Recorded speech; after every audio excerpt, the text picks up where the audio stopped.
सुशासन, विकास, पारदर्शिता, समतामूलक समाज निर्माणमा निरन्तरता। स्थानीय सूचनाको हक हाम्रो अधिकार। कार्यक्रम स्थानीय सरोकार प्रत्येक दिन बिहान 9 बजेदेखि मात्र सुनसरी सामुदायिक FM 104.6 मेगाहर्ज सुन्ने प्रयास गर्नुहोला।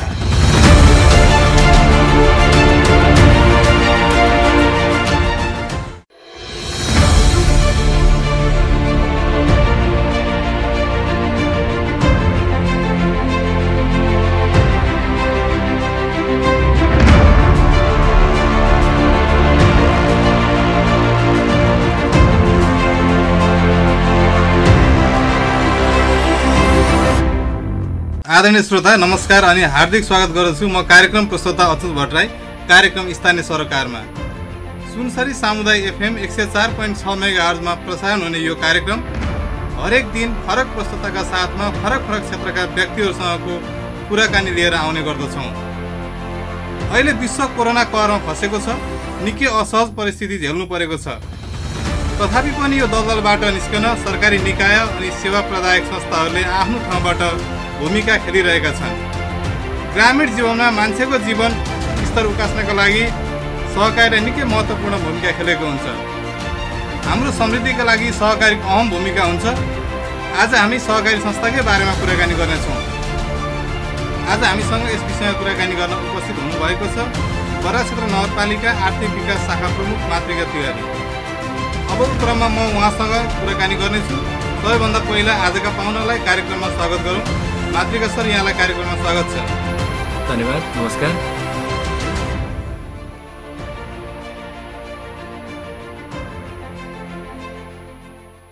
जस्तो कि सर, यो जुन लकडाउनको अवधि थियो त्यो अवधिमा हाम्रो सहकारी शाखाले के सहकारीहरूलाई कुनै सूचना गर्यो यसरी चाहिँ तपाईँहरू यो परिधिमा रहेर चाहिँ सहकारी सञ्चालन गर्नुहोस् भनेर? हाम्रो नगरपालिकाबाट चाहिँ नगरपालिकामा स्थित सम्पूर्ण सङ्घ संस्थाहरूलाई, सरकारी कार्यालयहरूलाई, बैंक तथा वित्तीय संस्थाहरूलाई हामीले सेड्युलिङ गरेर हप्तामा कुन कुन बार सञ्चालन गर्ने, के गर्ने भन्ने कुराको बारेमा हामीले बिचबिचमा निर्देशन पत्रहरू पठाएका थियौँ। त्यही अनुसारै उहाँहरूले बचत तथा ऋणको हकमा चाहिँ उहाँहरूले त्यसरी कारोबार गर्नुभयो। त्योभन्दा बाहेक अब कृषि सहकारी संस्थाहरूले चाहिँ उहाँहरूले अब यो विपदको अवस्थामा कृषकहरूलाई चाहिने मल विभूजनको कुराहरूमा चाहिँ उहाँहरूले कतिपय सहकारी संस्थाहरूले प्रशंसनीय कामहरू गर्नुभएको छ। यसमा उहाँहरूलाई म विशेष धन्यवाद पनि दिन चाहन्छु।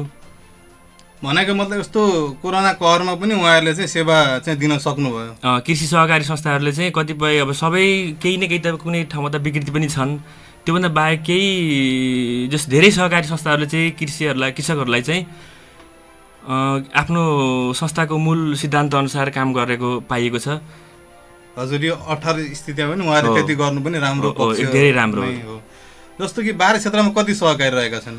बराक क्षेत्र नगरपालिकामा अहिले नियमित रूपमा नगरपालिकासँग सम्पर्कमा आउने र प्रतिवेदन बुझाउने, साधारण सभा गरेर हाम्रो ऐनको परिधिभित्र आउने सहकारी संस्थाहरूको सङ्ख्या भनेको 63 वटा छ। हजुर, त्योभन्दा बाहेकको तपाईँको सहकारी डिभिजन कार्यालयले हामीलाई पत्र बुझाएको अनुसार चाहिँ रेकर्डमा चाहिँ हाम्रो अहिले 84 वटा छ।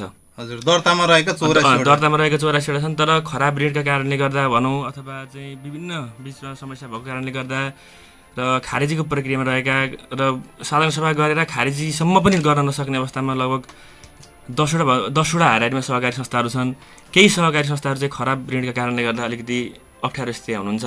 उहाँहरूलाई हामी अनुगमन मार्फत निरन्तर रूपमा ताकेर गरिरहेका छौँ। उहाँहरूलाई विभिन्न म्यादहरू दिइरहेका छौँ। हजुर, यहाँहरूको कस्तो सुझाव छ उहाँहरूलाई के गर्ने त त्यस्ता सहकारीहरूलाई? त्यस्ता सहकारीहरूलाई चाहिँ उहाँहरू चाहिँ साधारण सभा नगरी, लेखा परीक्षण नगरिकन निरन्तर रूपमा अप्ठ्यारो अवस्थामा हुनुहुन्छ। उहाँहरूलाई हामीले यो स्थितिमा सुरुमा त प्रवर्धनात्मक कार्यक्रम गरेरै भए पनि उहाँहरूलाई चाहिँ एक खालको प्रवर्धन गर्ने हिसाबले हामीले सुरुको अनुगमन हामीले त्यसरी चाहिँ उहाँहरूलाई हौसला प्रदान गरेका छौँ। र अबको हामीले दिएको तोकिएको समयमा पनि उहाँहरूले काम गर्नु भएन भने हामीले आफ्नो ऐन नियमअनुसार कार्यहरू अगाडि बढाउनेछौँ। सकेसम्म सञ्चालन होस् फेरि त्यसरी हो। त्यही भएर हामीले उहाँलाई प्रवर्धन गर्ने खोजिरहेका छौँ। जस्तो कि 84 वटा सहकारी भन्नुभयो, सहकारी विभिन्न प्रकृतिका हुन्छन्। कस्ता कस्ता प्रकृतिका सहकारी सञ्चालन छन् यहाँ? यहाँ भनेको कृषि सहकारीहरू छन्, त्यस्तै उद्यमीहरूसँग सम्बन्धित छन् होइन। बहुद्देश्य सहकारी संस्थाहरू 5वटा छन् यहाँनिर। दुग्ध सहकारी संस्थाहरू 4वटा सञ्चालनमा रहेका छन्। बचत तथा ऋण 37वटा छन्। त्यसमा चाहिँ अब उहाँहरूले आफ्नो विषय क्षेत्रअनुसार कामहरू निरन्तर रूपमा गरिरहनु भएको छ। आफ्नो प्रकृति अनुसारको काम गर्नु भएको छ भन्न सकिँदैन। कतिपय सहकारी संस्थाहरूले आफ्नो मुख्य कारोबारबाट बिर्सेर अलिकति आफ्नो सिद्धान्तलाई भुलेर कतिपय सहकारी संस्थाले गरिरहनु भएको छ। नगरपालिकाको तर्फबाट त्यस्ता सहकारी संस्थाहरूलाई हामीले पटक पटक पत्रहरू पठाएर सूचनाहरू पठाएर त्यसलाई हामीले रोक्ने प्रयास गरिरहेका छौँ। र हामीले हिजो मात्रै पनि एउटा सूचना हामीले प्रत्येक सहकारी संस्थाहरूलाई पठाइसकेका छौँ। उहाँले त्यो प्राप्त गर्नुहुनेछ र हामीले निश्चित समय सीमा दिएका छौँ। सहकारी ऐनको ले पनि भन्छ दोहोरो सदस्यता लगायतका तपाईँको आफ्नो मुख्य कारोबार गर्ने क्षेत्रलाई जस्तै आफ्नो मुख्य कारोबार जुन राखिएको छ विनियममा त्यो कारोबारमा चाहिँ 30% भन्दा कम कारोबार गरेको देखियो त्यसको योगदान चाहिँ। त्यो स्थितिमा चाहिँ रोक्नका लागि हामीले सहकारी ऐन बमोजिम नै असार मसान्तसम्मको म्याद रहेको छ। त्यो अनुसारको म्याद हामीले हिजै उहाँहरूलाई ताकेत गर्न पुनः फेरि सूचना पठाइसकेका छौँ। यहाँभन्दा अगाडि पनि पठाइसकेका छ। जस्तो यो दोहोरो सदस्यताको कुरा गर्नु सरले, यो दोहोरो सदस्यता छानबिन र खारेजीका कुराहरू चलिरहेका छन्। यसमा केही सहकारीहरूमा यस्तो देखिन्छ कतिपय सञ्चालक नै दुई ठाउँमा हुनुहुन्छ। सहकारी सञ्चालक समिति दुईतिर बसेर काम गरिरहनु भएको छ। यसलाई कसरी लिनुभएको छ? यस्ता सहकारीहरूलाई हामीले पटक पटक हामी गएर सहकारी अनुगमन जाँदाखेरि हामीले त्यहाँ सञ्चालक समितिको लिस्ट मागेर होइन त्यहाँ हेरेर त्यहाँ हामीले फलोअप गर्दाखेरि त्यस्ता डबल रहनुभएका सञ्चालक समितिका सदस्यहरूलाई हामीले आफै फोन गरेर उहाँहरूलाई किन तपाईँहरू चाहिँ यसरी गरिरहनु भएको छ, यो तुरुन्त तपाईँहरूले छोड्नुहोस् भन्दाखेरि के छ त भेट्नु भएको छ यहाँहरूले? त्यो भेटिएको छ। त्यो भेट्दाखेरि उहाँहरूले चाहिँ अलिकति केही समस्याहरू पनि छन्। उहाँहरूको समस्याहरू कस्तो छ भने त्यहाँ सहकारी भनेको एउटा आर्थिक सम्बन्धको पाटो छ। त्यो आर्थिक सम्बन्ध भएको कारणले गर्दा अलिकति भन्ने बित्तिकै छोड्न सकिरहेको छैन। तर तुरुन्त छोड्छु भनेर चाहिँ उहाँहरूले गर्नुभएको छ र कतिपयले चाहिँ छोडिसकेको अवस्था पनि छ र कतिपयले चाहिँ छोड्दै पनि हुनुहुन्छ। यसमा अब यो सुधार भइरहेको छ, त्यसरी बुझ्नुपर्छ। कतिको अनुगमन कतिको गर्नुभयो? अनुगमन त हामीले एकदमै गरिरहेको छ। त्यसमा पनि हामीले 2 चरणमा 3 चरणमा चरणमा अनुगमन गर्ने हाम्रो कार्यक्रम थियो। पहिलो चरणमा हामीले गत साल नगरपालिकाको तर्फबाट दिएको अनुदानको विषयमा दिएका सहकारीहरू संस्थाहरूले चाहिँ अनुदानको कतिको उपयोग गरिरहेका छन्, कृषि सामग्रीहरू हामीले अनुदानको रूपमा वितरण गरेका थियौँ। त्यस्ता सामग्रीहरू कसरी प्रयोग गरिरहेका छन् भनेर हामीले पहिलो चरणमा 10वटा सहकारी संस्थाहरूको अनुगमन गरिएको थियो। प्राथमिकता निर्धारण गरेर त्यसमा हामीले राम्रो तरिकाले सञ्चालन गरेको पाइएको थियो। कतिपयले चाहिँ अलिकति प्रयोग नगरेको पनि भेटियो। त्यस्तो स्थितिमा हामीले सुझाव पनि त्यही अनुसारको दिएका छौँ। भनेपछि अधिकांशले लगेका सामानहरू उपयोग गर्नुभएको छ, उपयोग राम्रो तरिकाले गर्नुभएको छ। त्यहाँनिर त्यसलाई उपयोगी तरिकाले धान काट्ने मेसिनहरूको उपयोग गरेको पाइयो राम्ररी होइन। अब खेत जोत्ने ट्र्याक्टरहरूको कुरा भयो, हाते ट्र्याक्टरको कुराहरू भयो, त्यो राम्रो तरिकाले उपयोग भइरहेको छ। त्यसमा छ र अन्य सहकारीको हकमा चाहिँ हामीले चरणबद्ध रूपमा गर्ने क्रममा यो अब महामारीको कारणले गर्दा पनि 3 महिनाभन्दा बढी हामीले यो स्थगित गर्नुपर्ने अलिकति अवस्था आयो। त्यो कारणले गर्दा हामीले विभिन्न सूचना सञ्चार माध्यमबाट नै अहिले चाहिँ नियमन अनुगमन गर्ने कुरा आयो। त्यस कारणले अलिकति यसमा चाहिँ धक्का पुगेको छ। अब निरन्तर हुन्छ। यो स्थानीय सहकारी ऐन कहिलेबाट लागू होला सर? स्थानीय सहकारी ऐन लागू भएकै स्थिति छ। लागू भएर 2084 नगरपालिकाको सहकारी ऐन 2074 अहिले हाम्रो बनिवरी लागू नै भइरहेको छ होइन। कतिपय बुदाहरू चाहिँ ऐनमै नै चाहिँ अब 3 वर्ष सङ्घीय सहकारी ऐन 2074ले नै कतिपय दोहोरो सदस्यता कुरामा 3 वर्षको म्याद दिएको छ, जसमा सङ्घीय सहकारी ऐन चाहिँ 2074 साल कार्तिक 1 गतेदेखि लागू भएको सन्दर्भमा 2077 साल असोज मसान्तसम्म चाहिँ भाका दिएको छ। जस्तै मुख्य कारोबार गर्ने सहकारी संस्थाहरूलाई 30% भन्दा कम कारोबार गरेको भेटियो भने ती सहकारी संस्थाहरूले पनि 2077 साल असोज मसान्तसम्ममा आफ्नो मुख्य कारोबार अनुसारकै कारोबार गर्नका लागि ताकेता गरेको छ। त्यही अनुसारको कानुनी व्यवस्था छ। दोहोरो सदस्यताको सन्दर्भमा पनि त्यही छ। जस्तो कि यो सहकारी ऐन कहिले लागू होला भनेर मैले कुन अर्थमा भन्नुहुन्छ भने यहाँहरूले पनि जुन अनुगमन गरिरहनु भएको छ तर ऐन अनुसार चाहिँ सहकारी गरेको पाइँदैन नि त। त्यो सन्दर्भमा कहिले चाहिँ उहाँहरूलाई चाहिँ नियमन गरिसक्नुहुन्छ भन्ने हिसाबमा? यो चाहिँ निरन्तर रूपमै छ। तपाईँले भने जस्तो टोटल्ली त्यो अनुसार पनि होइन। सहकारी ऐन अनुसारै भइरहेका छन्। किनभने अब हामीले यो भर्खरै नगरपालिका आफै नयाँ नगरपालिका हो आफैमा। अब सहकारी सम्बन्धी विषय नगरपालिकाको लागि भर्खरै नयाँ विषय हो, यो पनि बिस्तारै हुने कुरा हो। शाखाको कुराहरू पनि अब म यहाँ आर्थिक विकास शाखा प्रमुख भएको नाताले र यहाँ सहकारीको विषय मैले हेर्छु। यस सन्दर्भमा पनि अब एउटा कर्मचारीको हिसाबले पनि दिगो रूपमा यहाँ काम गर्ने कर्मचारी नभएको र एउटा त्यो सन्दर्भमा हामीले नगरेको भन्ने चाहिँ होइन, तर प्रयास चाहिँ अलिक कम भएको हुनसक्छ। तर जे हुनुपर्छ त्यो निरन्तर भएन, समयमा भएन। होइन, समयमा भएन, तर अब हामीले समयअनुसार हामीले ठिक समयमा सुरु गरेका छौँ अहिले चाहिँ।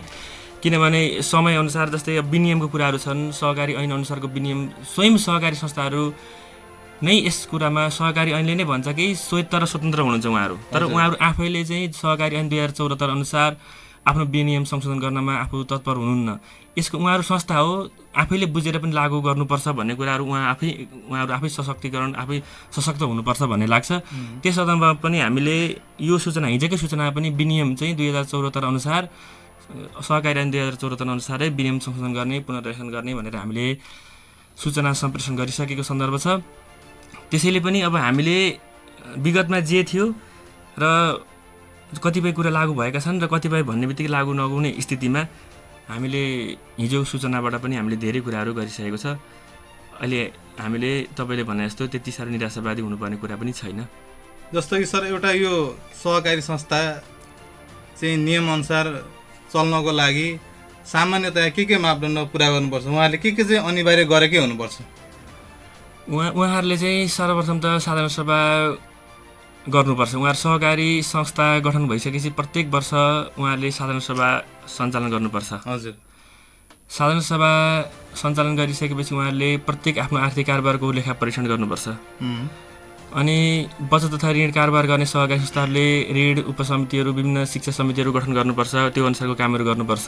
हजुर, विभिन्न सुपरिवेक्षण समितिहरू गठन गर्नुपर्छ र आफ्ना सदस्यहरूलाई उहाँहरूले शिक्षाहरू प्रदान गर्ने, तालिमहरू प्रदान गर्ने, सशक्तिकरण गर्ने कुराहरू गर्नुपर्छ। उहाँहरूको चाहिँ आर्थिक हित हुने, उहाँहरूको आर्थिक अर्थतन्त्रलाई परिचालन गरी स्थानीय स्तरमा छरेर रहेको अर्थतन्त्रलाई, आर्थिक मजदुरहरूसँग, कृषकहरूसँग रहेको वित्तीय अर्थतन्त्रलाई उहाँहरूले परिचालन गर्न सक्नुपर्छ। हजुर, त्यही कुरा हो। र उहाँहरूले आफ्नो मूल सिद्धान्तलाई नभुलेर सहकारीको चाहिँ मूल सिद्धान्त जे छ त्यसमा टेकेर उहाँहरूले काम गर्नुपर्छ। त्यही हो। हजुर, हाम्रो अब यो सहकारी संस्थाहरूको लागि हाम्रो यो नगरपालिकाले, यो हाम्रो सहकारी विभागले उहाँहरूको हितमा हुने के कामहरू गरेको छ सर? उहाँहरूको हितमा हामीले धेरै काम गरेका छौँ। पहिले पनि अब गत साल पनि हामीले विभिन्न अनुदानहरू, किसानहरूको लागि अनुदानको कार्यक्रमहरू, कृषि सामग्रीहरू वितरण गर्ने कार्यक्रम गरेको थियो। यस वर्ष पनि हामीले सहकारी संस्थाहरूको सुशासन, सहकारी संस्थाहरूको वित्तीय सुशासन, प्रशासनिक सुशासन साथै विभिन्न उहाँहरूको सशक्तिकरण गर्नका लागि, संस्थागत विकास गर्नको लागि हामीले सहकारी व्यवस्थापन सूचना प्रणाली कोपमिस यसै वर्षदेखि लागू गरेका छौँ। यो चाहिँ हामीले एउटा गर्वका साथ भन्न सक्छौँ कि एउटा स्थानीय तहले टोटल्ली स्थानीय तहभरि लागू गर्नका लागि फाटाफुट आफै सहकारीहरूको अब अग्रसरतामा कतिपय ठाउँमा लागू भएका होलान्, तर स्थानीय तहकै अग्रसरतामा यसरी स्थानीय तहभरिका हाम्रो बडा क्षेत्रको अधिकार क्षेत्रभित्र रहेका सहकारी संस्थाहरूलाई हामीले चैत्रमै सहकारी व्यवस्थापन सूचना प्रणाली कोपमिस तालिम दिएर अहिले हामीले लागू गरेको अवस्था छ। यो कोपमिसको बारेमा हामी विस्तृत रूपमा कुराकानी गर्नेछौँ। अहिलेलाई भने व्यवसायिक विश्रामको पालो भएको छ। आदरणीय श्रोता, यहाँहरू सुन्दै हुन्छ स्थानीय सरकार कार्यक्रम। हामी केही बेरको व्यवसायिक विश्रामपछि पुनः कुराकानी लिएर उपस्थित हुनेछौँ। नमस्कार कमला बहिनी। नमस्कार महिला स्वास्थ्य स्वयंसेविका दिदी। बधाई छ कमला बहिनी, तिमी गर्भवती भएको भन्ने थाहा पाएर भेट्न आएको नि। अहिले कस्तो छ तिमीलाई? ठिकै छु। अनि गर्भ जाँच गरायौ त? अहिले मलाई ठिकै छ त, किन जचाउनु पर्यो र? स्वास्थ्य संस्थामा जाँदा स्वास्थ्य कर्मीले तपाईलाई शुभकामना कार्ड दिनुहुन्छ। त्यस कार्डमा गर्भवती हुँदा जान्नुपर्ने कुराहरू लेखिएको हुन्छ। गर्भ रहेको 4 महिना, 6 महिना, 8 महिना र 9 महिना गरी कम्तीमा पनि 4 पटक स्वास्थ्य संस्था गई गर्भ जाँच गराउनु पर्छ। किन र दिदी, केही समस्या नआए पनि जचाउनु पर्छ र? बहिनी, यसरी गर्भ जाँच गराउँदा आमा र गर्भमा भएको बच्चाको स्वास्थ्य स्थिति पत्ता लगाउन सकिन्छ। गर्भ जाँच गर्दा आइरन चक्की, जुकाको औषधि र टिडी खोप पनि दिइन्छ। ए हो र? अनि सुन त बर्थिङ सेन्टरमा गई दक्ष प्रसुति कर्मीको सहयोगमा बच्चा जन्माउनु पर्छ नि। बर्थिङ सेन्टरमा नै किन र दिदी? स्वास्थ्य संस्थामा बच्चा जन्माउँदा सफा र निर्मलीकरण गरिएका औजारहरू प्रयोग गरिने भएकोले आमा र शिशुलाई संक्रमण हुनबाट बचाउँछ। आमा वा शिशुलाई कुनै जटिलता देखिएमा समयमा नै उचित व्यवस्था गर्न सकिन्छ। साथै नवजात शिशुको जाँच पनि गरिन्छ। यसरी आमा र बच्चा दुवैको स्वास्थ्य राम्रो हुन्छ। जचाउन कति पैसा लाग्छ होला दिदी? आमा सुरक्षा कार्यक्रम लागू भएको स्वास्थ्य संस्थामा प्रसुति गराउँदा निशुल्क सेवा पाइनुको साथै बर्थिङ सेन्टरमा सुत्केरी गराए बापत संघीय सरकारबाट तराई क्षेत्रमा रु 1000, पहाडी क्षेत्रमा रु 2000 र हिमाली क्षेत्रमा रु 3000 यातायात खर्च पाइन्छ। स्वास्थ्य संस्थामा कम्तीमा 4 पटक 4, 6, 8 र 9 महिनामा गर्भवती जाँच गराए बापत आमालाई पनि रु 800 दिन्छ। म आजै स्वास्थ्य संस्थामा गई गर्भ जाँच गराउँछु र मेरो बच्चालाई बर्थिङ सेन्टरमा नै जन्माउँछु। कम्तीमा 4 पटक गर्भ जाँच गराई बर्थिङ सेन्टरमा नै सुत्केरी गराउँ। जनस्वास्थ्यका लागि नेपाल स्वास्थ्य सूचना तथा सञ्चार केन्द्र, सुनसरी जिल्लामा दुहबी र बराहा क्षेत्र नगरपालिका र करुणा फाउन्डेसन नेपालको सन्देश। बराहा क्षेत्र नगरपालिकाको सहकार्यमा सुनसरी एफएमबाट जनहितमा जारी सन्देश। कोरोना भाइरसबाट आफू पनि बचाऊ र अरूलाई पनि बचाऊ। कोरोना भाइरस एक व्यक्तिबाट अर्को व्यक्तिमा सजिलै सर्ने भएको हुँदा सरकारले तोकेको लकडाउन समयमा घर बाहिर आफू पनि नजाऊ, अरूलाई पनि घर नबोलाऊ। बेला बेलामा साबुन पानीले मिची मिची हात धुने गरौं। अत्यावश्यक सामान किन्न जाँदा कम्तीमा 3 फिटको दूरी कायम राखौं। कोरोनाको लक्षण देखा परेमा निशुल्क कल सेन्टर 1115 मा सम्पर्क गरौं। विदेशबाट आएका तथा कोरोनाको शंका लागेका व्यक्तिहरू अनिवार्य रूपमा कम्तीमा 2 हप्ताको लागि क्वारेन्टाइनमा बस्नु। सुशासन, विकास, पारदर्शिता, समतामूलक समाज निर्माणमा निरन्तरता। स्थानीय सूचनाको हक हाम्रो अधिकार। कार्यक्रम स्थानीय सरोकार प्रत्येक दिन बिहान 9 बजेदेखि मात्र सुनसरी सामुदायिक एफएम 104.6 मेगाहर्ज सुन्ने प्रयास गर्नुहोला।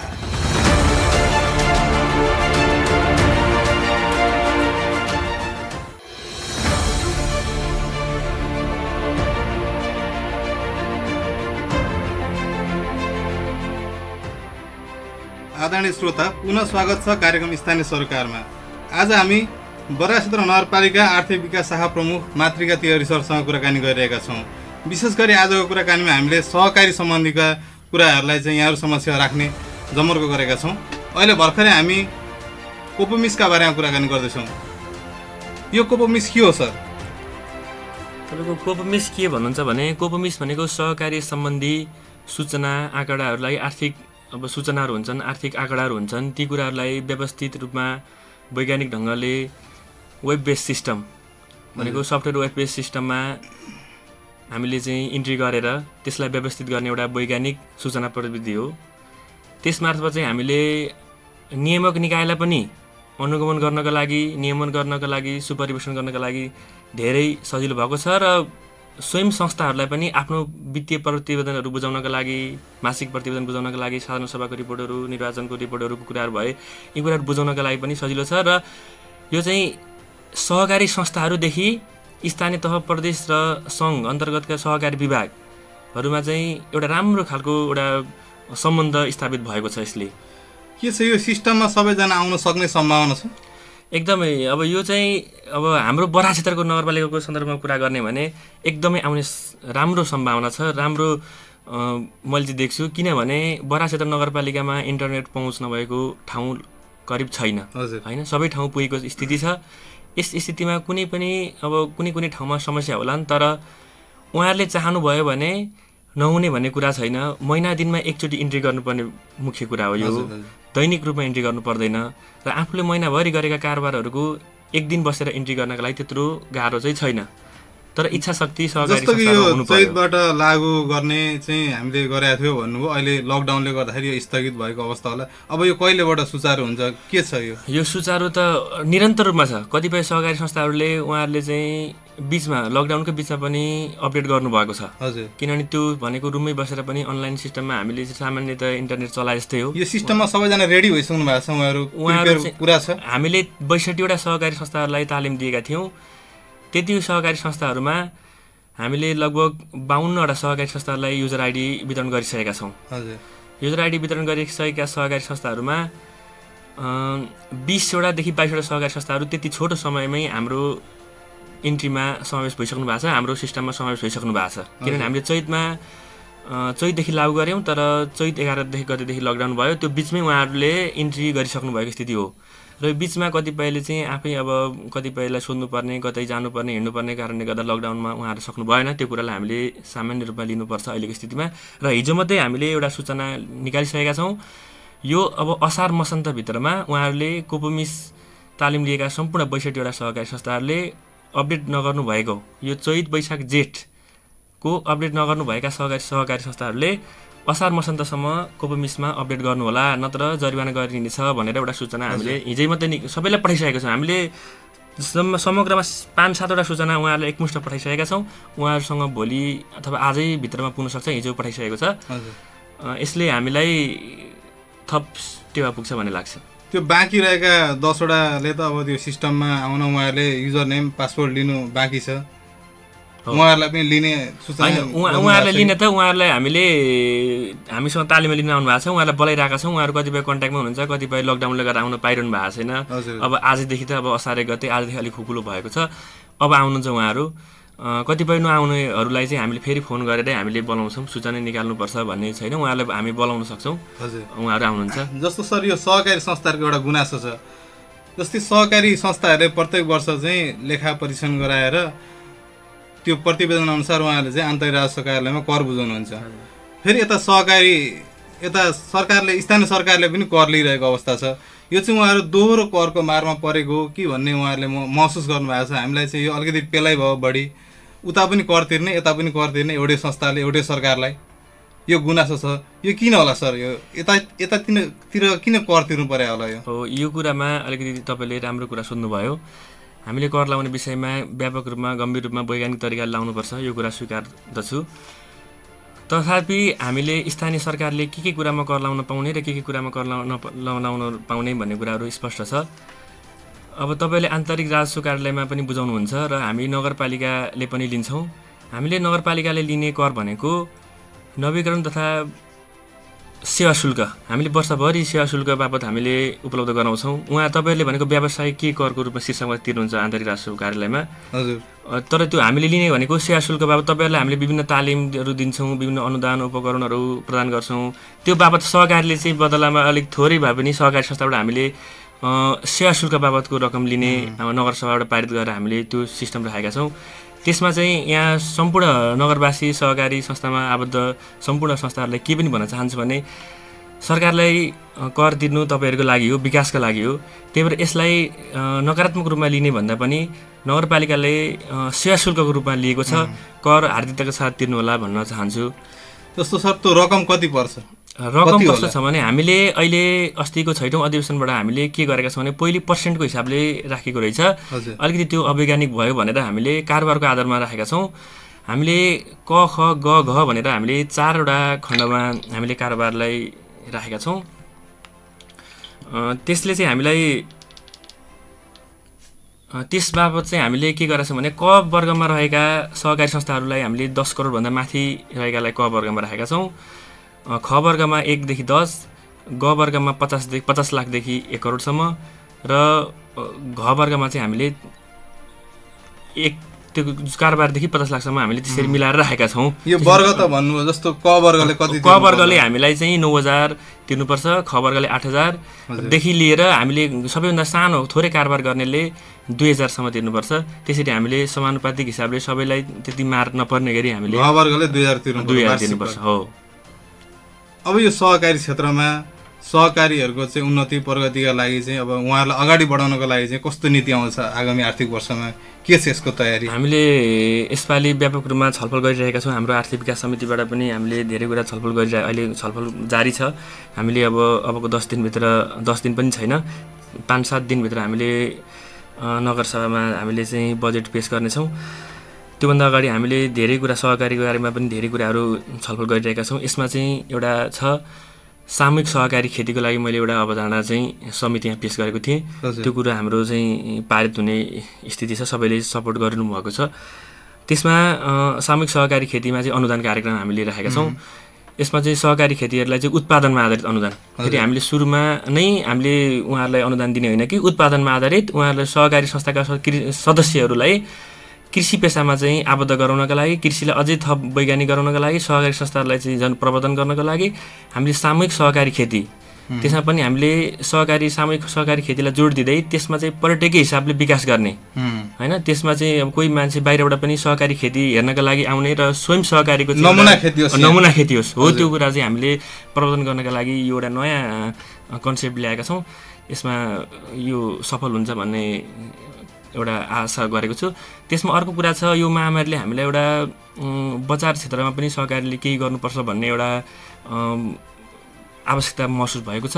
त्यसको लागि सहकारी संस्थाले यसपालि एउटा हेर्नका लागि ट्रायलको लागि हामीले कम्तीमा 2टा सहकारी हाम्रो बराहा क्षेत्रमा चतरा, कालाबन्जर, चक्रघट्टी र प्रकाशपुर आसपासतिर गरी 4वटा बजार क्षेत्रलाई अलिकति विशेष प्राथमिकता दिएर सुपथ मूल्यको सहकारी पसल सञ्चालनको लागि एउटा कार्ययोजना बनाएर अगाडि बढिरहेका छौँ। त्यसको लागि यो वर्ष चाहिँ कम्तीमा 2टा सहकारी संस्था 2टा ठाउँमा चाहिँ सहकारी संस्थाहरूसँग चाहिँ प्रस्ताव आह्वान गरेर उहाँहरूलाई विशेष अनुदान प्रदान गर्ने वार्षिक रूपमा र उहाँहरूले सुपथ मूल्यको सहकारी पसल सञ्चालन गर्नुपर्नेछ र त्यो बापत चाहिँ हामीले निश्चित विशेष अनुदान प्रदान गर्छौँ।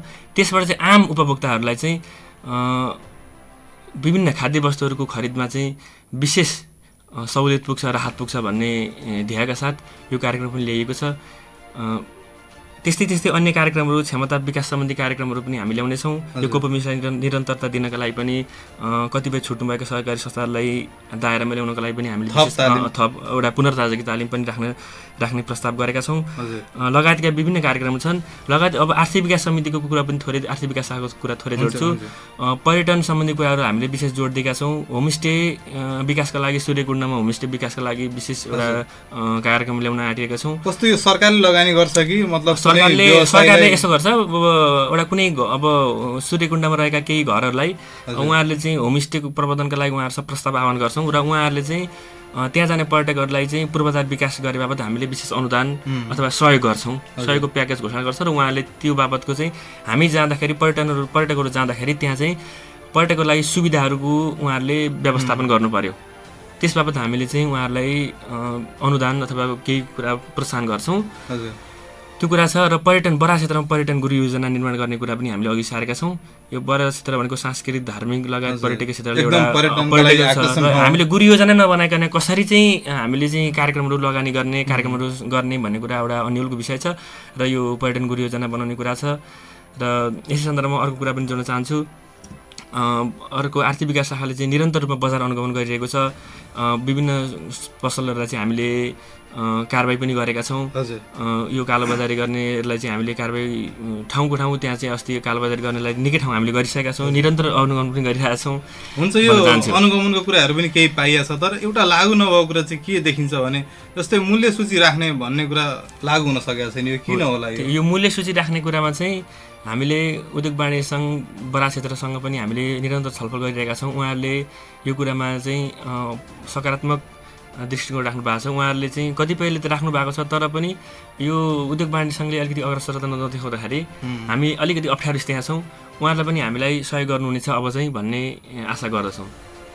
उद्योग वाणिज्य सङ्घले यहाँलाई त सघाउ पुर्याउनु नै पर्छ, उहाँहरूको कामै त्यो यही क्षेत्रमा उहाँहरूले हेर्नुपर्ने हुन्छ।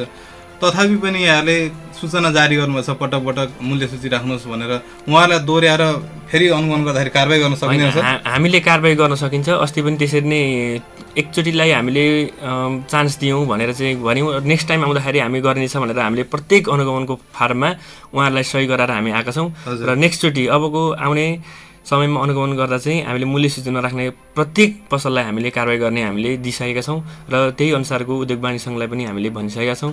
यो अनुसारको अब चाँडै नै काम हुनेछ। अब अर्कोपल्ट जाँदाखेरि मूल्य सूची राखेको हुनु पर्यो। एकदमै। अब यो सहकारीकै थोरै कुरा गरौँ। जस्तो अब अहिले 84वटा सहकारीहरू छन्। अब धेरै सहकारीहरू चाहिँ नचल्ने अवस्था भएको अहिले अवगत गराउनु भयो। ती सहकारीहरू भोलि यहाँहरूले चाहिँ नियमअनुसार खारिज गर्नुपर्ने हुनसक्छ। कतिपय चाहिँ नयाँ दर्ता गरेर चलाउन पाए हुन्थ्यो भन्ने चाहिँ अवस्थामा पनि हुनुहुन्छ। नयाँ सहकारी दर्ता गर्न मिल्छ मिल्दैन? अहिले नयाँ सहकारी दर्ता गर्ने सन्दर्भमा के छ भने बचत तथा ऋण भनेको कारोबार गर्ने सहकारी संस्थाहरूलाई अहिले कम्प्लिटली नेपाल सरकारले नै बन्देज लगाएको स्थिति छ। त्योभन्दा बाहेक अब कृषि सहकारी संस्थाहरू चाहिँ कतिपय यो विपदको महामारीको स्थितिमा सहकारी संस्थाको महत्त्व बुझेर कतिपय कृषकहरू हामीसँग सम्पर्कमा हुनुहुन्छ। उहाँहरूले चाहिँ कृषि सहकारी संस्था गठन गर्ने, यसले हामीलाई चाहिँ धेरै सहयोग पुग्दो रहेछ, यो महामारीमा थाहा पाइयो भनेर उहाँहरू आइरहनु भएको छ। कृषि सहकारी संस्था गठन गर्नको लागि आउनुहुने र मापदण्ड पुरा गर्नुहुने र दोहोरो सदस्य नहुने सबै कुराहरू चाहिँ क्राइटेरिया पुरा गर्ने सहकारी संस्थाहरूको लागि नयाँ सहकारी संस्था गठन गर्नको लागि कृषि सहकारी संस्था गठन गर्नको लागि दिने भन्ने कुरा भइरहेछ। दिन पनि मिल्छ, कानुनी व्यवस्था पनि छ। तर तथापि हामीले चाहिँ गुणात्मक पक्ष हेरेर मात्रै हामी दिन्छौँ, त्यो मात्रै हेर्छौँ। नत्र परिणात्मक रूपमा उहाँहरूले संस्था मात्रै खोल्ने, एउटा समूह खोले जस्तो गरेर खोलेका सहकारीहरू संस्थाहरू अहिले बेहाल स्थितिमा छन्। काम गर्ने गरी आउनु पर्यो। हामी कृषि सहकारी संस्था गठन गर्नको लागि, स्थापना गर्नको लागि चाहिँ हामी अनुमति दिने भन्ने हाम्रो कुरा छ। हुन्छ, हामी कार्यक्रमको अन्तिमतिर आइपुगेका छौँ। अब सहकारी सम्बन्धी यहाँले केही भन्नुपर्ने कुराहरू केही छन् भने राखिदिनुहोस् न। ल हस् त, हजुरलाई धेरै धेरै धन्यवाद। म धेरै कुरा भन्नु त छैन। मैले तपाईँले यो कार्यक्रममा मलाई बोलाउनु भयो, एउटा संयोग पनि भयो। हिजो मात्रै अब हामीले अलिकति पूर्ववत रूपमा हामीले कार्य गर्नका लागि हिजोदेखि भनौँ आजदेखि अलिकति वातावरण पनि कार्य वातावरण पनि मिलेको छ, अलिक जनजीवन पनि अलिक सहज रूपमा अगाडि बढेको छ। यस सन्दर्भमा हिजो मात्रै हामीले सहकारी संस्थाहरूको लागि हामीले 5वटा सूचनाहरू चाहिँ जारी गरेका छौँ। त्यसमा मुख्य कारोबार गर्ने सहकारी संस्थाहरूले चाहिँ विनियममा उल्लेख भए बमोजिमको मुख्य कारोबार गर्ने सहकारी संस्थाहरूले चाहिँ नगरेको पाएकोले तुरुन्त आफ्नो विनियममा उल्लेख भए अनुसारको मुख्य कारोबार गर्नका लागि आवश्यक प्रक्रिया कार्ययोजना बनाएर अगाडि बढाउनु हुन भनेर हामीले सूचना जारी गरेका छौँ। यो उहाँहरूले पालना गर्नुपर्ने छ, यो जानकारी गराउन चाहन्छु। अर्को सूचना रहेको छ, दोहोरो सदस्यता लिनुभएका सम्पूर्ण सहकारी संस्थाका सदस्यहरूलाई यो आउने असोज मसान्तसम्ममा कुनै एउटा सहकारी संस्था रोज्नु होला भन्न खोजेको एउटै विषयगत कृषि सहकारी संस्थामा उहाँहरू बस्न पाउनुहुन्न। एउटा बचत तथा ऋणमा हुनुहुन्छ र कृषिमा हुनुहुन्छ भने पाउनुभयो, तर कृषि सहकारी संस्था एउटै विषयगत सहकारी संस्थामा हुनुहुन्छ भने त्यो पाउनु भएन। यो असोज मसान्तभित्रमा कुनै एउटा सहकारी संस्था रोज्नु होला भनेर एउटा सूचना म एउटा यसको सारांश बताएँ, त्यो गर्नु होला भन्न चाहन्छु। र सहकारी संस्थाहरूले पनि आफ्ना सहकारी संस्थाका शेयर सदस्यलाई त्यही अनुसार रुलिङ गर्नु होला भन्न चाहन्छु। अर्को एउटा एकदमै समसामयिक सूचना रहेको छ। यो सूचना चाहिँ कृषि सहकारी संस्थाहरूले आफ्ना सदस्यहरूलाई सहज रूपमा कृषि सामग्री उपलब्ध गराउने लगायत कृषिसँग सम्बन्धित मुख्य कार्य नगरेको पाएकोले यथाशीघ्र आफ्नो शेयर सदस्यहरूसँग छलफल गरी मल बिउ बिजन लगायत कृषि सम्बन्धी कार्य गर्न हुन अनुरोध छ। अन्यथा सहकारी ऐन बमोजिम उहाँहरूलाई कारबाही गरिनेछ। यो कुरा हामीले कृषि सहकारीले काम गर्ने पर्यो। अब कृषि क्षेत्रमा काम गर्ने उहाँहरूले काम गर्न आउनु भएको छ, उहाँहरू बचत गरेर हिँडिरहनु भएको छ। अब हामी चाहिँ त्यसरी चुप लाएर बस्दैनौँ। अघि पनि भनेको थिएँ मैले, सहकारी संस्थाहरू स्वतन्त्र र स्वायत्त छन्, तथापि कानुनी दायराभित्र रहेर, कानुनी दायराभन्दा बाहिर रहेर उहाँहरू गर्नुहुन्छ भने अब हामीले आफ्नो कामहरू अगाडि बढाउनुपर्छ, आफ्नो नियमअनुसार कार्यहरू अगाडि बढाउनु पर्ने भन्ने हामीले त्यही अनुसारको आशयको सूचना हामीले पठाइसकेका छौँ। अर्को अब कोपमिसको कुरा आएको छ। असारभित्र चाहिँ यहाँहरूले अहिलेसम्म अपडेट नगर्नु भएको सहकारी संस्थाहरूले असारभित्र यसभन्दा अघिका सम्पूर्ण विवरणहरू अद्यावधि गर्नु होला भनेर हामीले सूचना जारी गरेका छौँ, त्यही अनुसार गर्नु होला। र अर्को कुरा छ, सहकारी ऐन 2074 र नियमावली 75 अनुसार अब हुने साधारण सभा, अब साउन पछाडि साधारण सभा हुन सुरु गर्छ। अब हुने साधारण सभाबाट चाहिँ विनियम पारित गर्ने गरी, विनियम संशोधन र पुनर्लेखन गर्ने गरी अब अहिलेदेखि नै उहाँहरूले चाहिँ संशोधन र पुनर्लेखन गर्न सुरु गर्नु होला, तथापि कारबाही हुनेछ। यो चाहिँ साधारण सभाबाट पारित गर्ने गरी भनेर हामीले अहिले नै बेलैमा सूचना जारी गरेका छौँ, किनभने यो अहिले पछि ढिलो हुनसक्छ भनेर अहिले नै गरिसकेका छौँ। र बडा क्षेत्रलाई चाहिँ बुझाउनु पर्ने नवीकरण तथा सेवा शुल्क बाबतको सेवा शुल्क चाहिँ असार मसान्तसम्म चाहिँ बुझाउनु हुन पनि यहाँलाई हार्दिक अनुरोध गर्दछु। हुन्छ, हामी कार्यक्रमको अन्तिम चरणमा छौँ। एउटा सानो कुरा छुटेछ, यो पनि छोटो समयमा सम्बोधन गरिदिन म सरलाई अनुरोध गर्दछु। यो जस्तो कि सहकारी संस्थामा चाहिँ जनप्रतिनिधिहरू त्यहाँको सञ्चालन समितिमा रहिरहेको पाइएको छ, यसलाई कसरी नियमन गर्ने हो? यो चाहिँ किन नियमन भएन? हामीले जनप्रतिनिधिज्यूहरूसँग हामीले पटक पटक छलफल गरेका छौँ। कतिपय वडाध्यक्षज्यूहरू, कतिपय जनप्रतिनिधि, वडा सदस्यज्यूहरू, कार्यपालिका सदस्यज्यूहरू नै चाहिँ सञ्चालक समितिमा हुनुहुन्छ। उहाँहरूलाई हामीले भनेका छौँ र कतिपय के अरे जनप्रतिनिधिज्यूहरूले चाहिँ छोडिसक्नु भएको छ उहाँहरूले। त्यो कुरा मानिसक्नुपर्छ। कतिपय थोरै मात्रामा चाहिँ उहाँसँग अलिकति आर्थिक सम्बन्ध रहेको कारणले गर्दा अलिकति अब ऋणहरूको कारणले गर्दाखेरि अलिकति समस्या भएको भन्ने कुरो आएको छ। त्यसभन्दा बाहेक धेरैजनाले चाहिँ उहाँले छोडिसक्नु भएको स्थिति छ। यो अब फेरि हामी निरन्तर रूपमा यसको बारेमा पनि हामी लागि पर्नेछौँ। हामीले यो कुरा तपाईँले अन्तिममा पनि यो कुरा उठाइदिनु भएकोमा धेरै धेरै धन्यवाद। यो कुरा चाँडै नै हुन्छ र भइरहेको पनि छ। धेरैजनाले छोडी पनि सक्नुभएको स्थिति छ। हुन्छ आदरणीय श्रोता, अहिले हामी कुराकानी गर्दै थियौँ बराक्षेत्र नगरपालिकाका आर्थिक विकास शाखा प्रमुख मातृका तिवारी सरसँग। सरलाई यो अमूल्य समयको लागि धेरै धेरै धन्यवाद दिँदै म कार्यक्रमबाट बिदा चाहन्छु। हस्त नमस्कार।